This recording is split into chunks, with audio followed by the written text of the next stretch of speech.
Eron AQShning qimmat harbiy tizimlariga zarba berdi. Tramp maslahatchilari Eronga zarbalarni tezroq to'xtatib, g'alaba e'lon qilishga chaqirdi.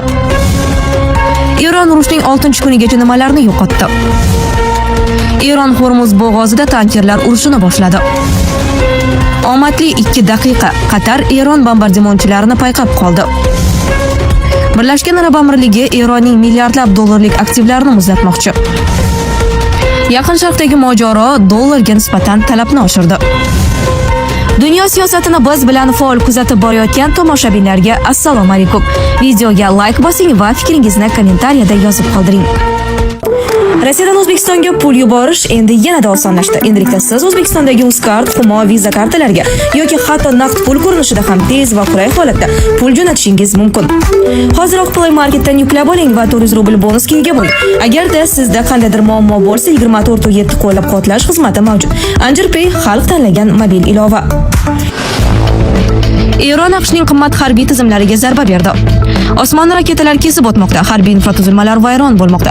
AQSh, Isroil va Eron o'rtasidagi urush tobora kengayib, strategik harbiy obyektlar nishonga olinayotgan yangi bosqichga o'tdi. So'nggi ma'lumotlarga ko'ra, United States Eron ustidagi harbiy operatsiyalar davomida 3 ta MK9 Reaper dronidan ayrilgan. Bu dronlarning har biri taxminan 30 million dollar turadi. Ulardan biri Qatar havo mudofaa tizimlari tomonidan urib tushirilgani aytilmoqda.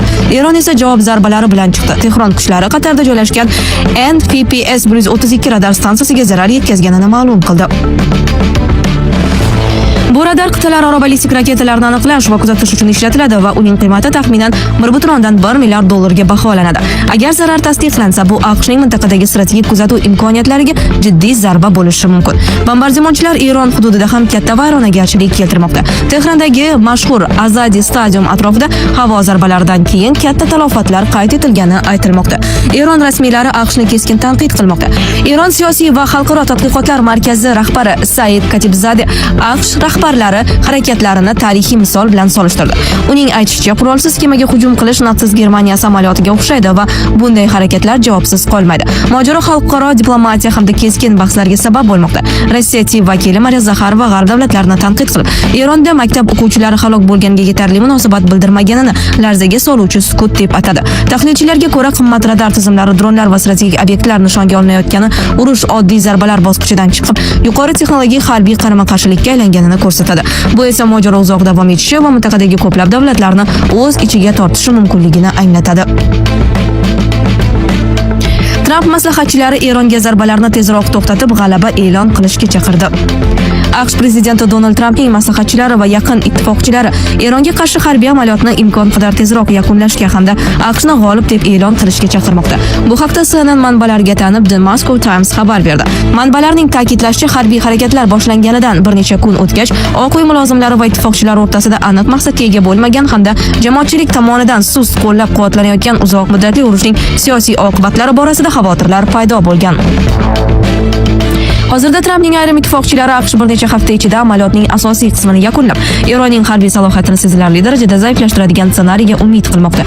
Bu prezident ma'muriyatiga g'alaba e'lon qilish va saylovlar oldidan ichki muammolarga e'tibor qaratish imkonini beradi. Biroq tahlilchilarning fikricha, hatto ushbu ssenariy amalga oshgan taqdirda ham Tramp uchun siyosiy manfaatlar cheklangan bo'ladi. Chunki saylovchilar birinchi navbatda mamlakatdagi iqtisodiy muammolarning yechimini kutmoqda. Avvalroq Tramp harbiy amaliyot 4-5 hafta davom etishini aytgan edi. Ammo Politico nashri tanishib chiqqan Pentagonning ichki hujjatiga ko'ra, operatsiya kamida 100 kun, ya'ni sentabr oyigacha davom etishi mumkin. Ayni paytda Pentagonga razvedka ma'lumotlarini yig'ish bilan band bo'lgan amerikalik harbiylar sonini shoshilinch ravishda oshirishni boshlagan. Davlat departamenti Yaqin Sharqdan AQSh fuqarolarini evakuatsiya qilish uchun qo'shimcha resurslar ajratmoqda. Nashrning yozishicha, bu holatlar AQSh ma'muriyati o'zi to'qnash kelgan keng ko'lamli urushga to'liq tayyor bo'lmaganidan dalolat beradi. Eron urushning 6-kunigacha nimalarni yo'qotdi? 6 kundirki Yaqin Sharq mintaqasida AQSh va Isroilning Eronga qarshi harbiy operatsiyalari davom etmoqda. Bir qator tinch aholi hududlariga berilgan zarbalar, havo hududlarining yopilishi va hujumga uchragan davlatlarning keskin bayonotlari sabab mintaqada xavfsizlik bilan bog'liq holat o'zgarishsiz qolmoqda.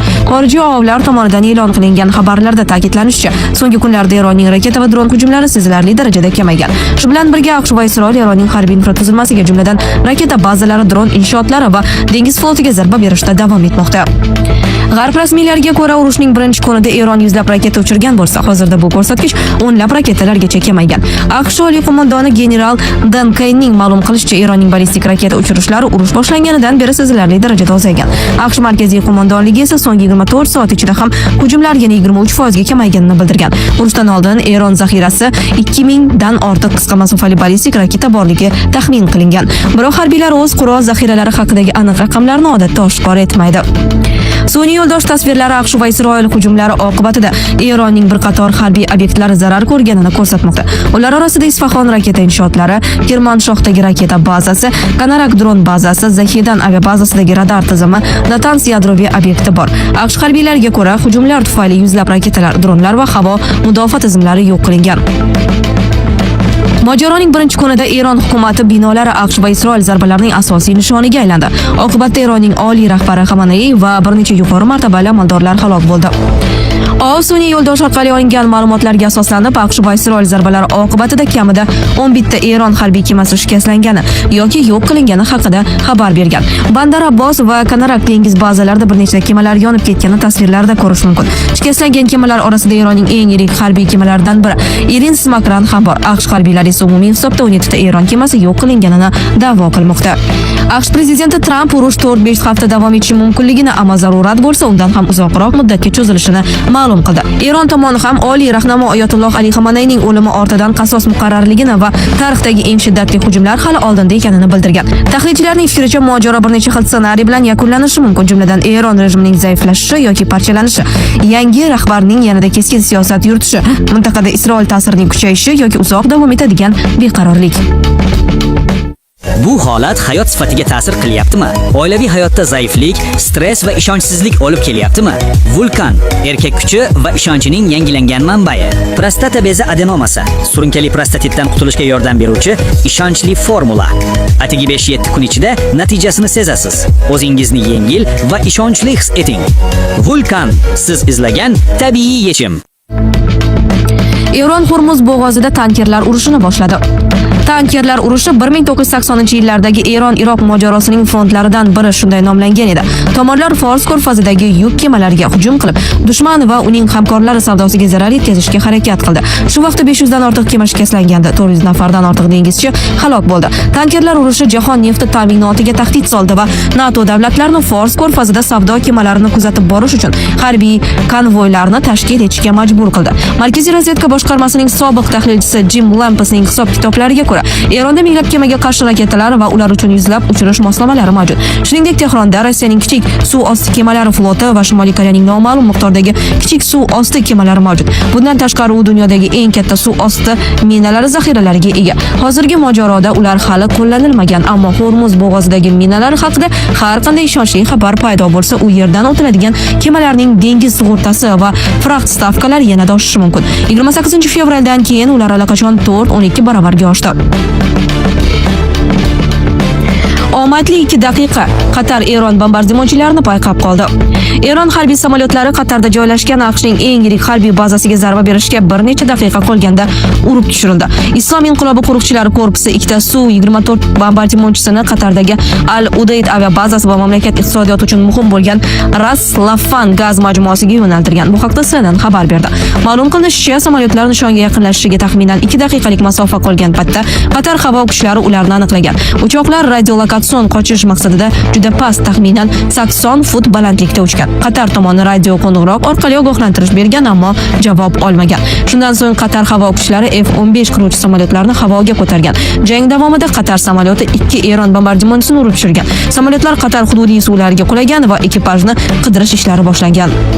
Bu voqea Eron tomoni AQSh va Isroilning zarbalariga javob tariqasida Fors ko'rfazi davlatlariga yuzlab raketa va dronlar yo'llayotgan bir paytda sodir bo'lgan. Shu bilan birga, bu Tehronning so'nggi keskinliklar davrida birinchi marta qo'shni davlatga qarshi pilotli harbiy samolyotlardan foydalangan holati hisoblanadi. Birlashgan Arab Amirligi Eronning milliardlab dollarlik aktivlarini o'zlatmoqchi. Agar bu qaror qabul qilinsa, Tehron eng muhim iqtisodiy manbalardan biridan mahrum bo'lishi mumkin. Bu haqda The Wall Street Journal xabar berdi. Birlashgan Arab Amirliklari uzoq yillardan beri Eron uchun tashqi dunyo bilan savdo qilish va chet el valyutasiga chiqish imkonini beruvchi asosiy moliyaviy darvoza bo'lib kelgan. Aktivlarning muzlatilishi esa Eron iqtisodiyotini yanada qiyin ahvolga solishi mumkin. Manbalarga ko'ra, Birlashgan Arab Amirliklari rasmiylari Tehronni hujumlar uchun ehtimoliy choralar haqida ogohlantirgan. Eron g'arb sanksiyalarni aylanib o'tish, neftni sotish va tushgan daromadni qurol-yarog' dasturlariga yo'naltirish uchun Birlashgan Arab Amirliklarining moliyaviy tizimidan foydalanib kelgan. Birlashgan Arab Amirliklari rasmiylari Eron bilan bog'liq noqonuniy moliyaviy faoliyatga qarshi bir necha choralar ko'rib chiqmoqda, dedi vaziyatdan xabardor amaldorlar. Bu choralar savdoni niqoblash uchun ochilgan soxta kompaniyalar hisoblarini muzlatish va bank tizimidan tashqarida pul o'tkazmalarini amalga oshiruvchi tarmoqlar ustidan qat'iy nazorat o'rnatishni o'z ichiga oladi. Agar bu Eronning yashirin moliyaviy tizimiga zarba bersa, asosiy nishonlardan biri Islom inqilobi qo'riqchilari korpusi bilan bog'liq hisoblar bo'lishi mumkin. Ayrim siyosatchilar Eron kemalarini qo'lga olish kabi to'g'ridan-to'g'ri dengiz choralarini ham ko'rib chiqmoqda, dedi manba. Yaqin Sharqdagi mojaro dollarga nisbatan talabni oshirdi. Reuters xabariga ko'ra, dollar indeksi boshqa jahon valyutalariga nisbatan 2 kun ichida taxminan 2% ga oshdi. Geosiyosiy xavflar kuchayishi natijasida moliya bozoridagi ishtirokchilar likvid va barqaror aktiv sifatida dollarga murojaat qilmoqda. Satori Insight tahliliy kompaniyasi asoschisi Matt Kingning ta'kidlashicha, dollar kursining keskin o'sishi kapital oqimlarining qayta taqsimlanishi bilan bog'liq. Investorlar so'nggi oylar davomida foyda keltirgan spekulyativ pozitsiyalarini yopib, pulni likvid aktivlarga o'tkazmoqda. Natijada ayrim jahon bozorlarida pasayish kuzatilmoqda. Masalan, Janubiy Koreyaning Kospi indeksi 2 kun ichida qariyb 20% ga tushdi. Urush xavfi ortishidan oldin dollar bosim ostida edi. 2026-yil boshida dollar indeksi yanvar oyida taxminan 2% ga pasayib, so'nggi 4 yillik minimumga tushgan edi. 2025-yil davomida esa AQSh valyutasi 10% dan ortiq qadrsizlangan. Investor Jeffrey Gantlachning fikricha, ushbu trend uzoq muddatli bo'lishi mumkin. Shu sababli rivojlanayotgan bozorlardagi real aktivlar va aksiyalar ulushi oshirilishi tavsiya qilinmoqda. Sizlarga yetkazmoqchi bo'lganlarimiz shulardan iborat edi. Dunyo yangiliklaridan uzoqlashmang.